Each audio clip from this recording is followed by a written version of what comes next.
இந்த பாராளுமன்ற உறுப்பினர்கள் எல்லாம் சேர்ந்து 1225 லட்சம் ரூபா காசை ஆட்டையை போட்டிருக்காங்க. என்ன காசு தெரியுமா? ஒரு நாட்டில் மக்களுக்கு சிக்கல்கள் ஏற்படுற சந்தர்ப்பத்தில் அரசாங்கம் அந்த மக்களுக்கு நிவாரணமாக வழங்கும். உதாரணமாக ஒருத்தர் ஹார்ட் பேஷண்டாக இருக்கிறார், அவருக்கு ஹார்ட் சர்ஜரி செய்யணும். அப்படி இல்லை, ஒரு கேன்சர் பேஷண்ட் இருக்கிறாங்க, அவங்களுக்கு கேன்சர் சர்ஜரி ஏதாவது ஆப்ரேஷன் ஏதாவது செய்கிற வேலையில் இருக்கும். அப்படி இல்லைன்னு சொன்னால் கிட்னி ஃபெயிலியராக இருப்பாங்க. இப்படியாப்பட்ட பிரச்சனைகளை நாங்கள் பார்க்குறோம். நாமளும் நம்ம சேனலில் வந்துட்டு நிறைய பேர் அதை மாதிரி சொல்லியிருக்கிறோம்.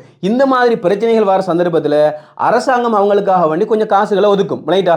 அதுக்காக வேண்டி காசு சேர்க்கப்பட்டிருக்கும். அதாவது ஜனாதிபதி நிதியகத்தில் சேர்க்கப்பட்டிருக்கும். அப்படி சேர்க்கப்பட்ட காசுல 1225 லட்சம் ரூபாய் காசை 32 பாராளுமன்ற உறுப்பினர்கள் சேர்ந்து ஆட்டையை போட்டிருக்காங்க. இது யார் யார் தெரியுமா இந்த ஆட்சி செய்திருக்கிறாங்க?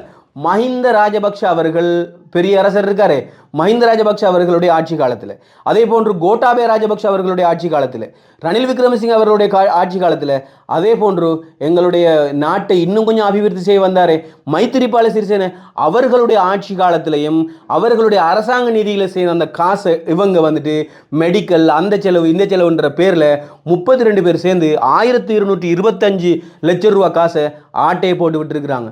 இதெல்லாம் மக்களுடைய காசு. இது யார காசு? இங்கே இருக்கக்கூடிய அந்த அந்த பார்லமெண்டத்தில் ஏற்கனவே இருந்த 225 பேருக்கும் செலவழிக்கிறதுக்கு அந்த காசு இருந்துச்சு. இங்கே இருக்கக்கூடிய 25 மில்லியன் மக்களுடைய காசு தான் அது.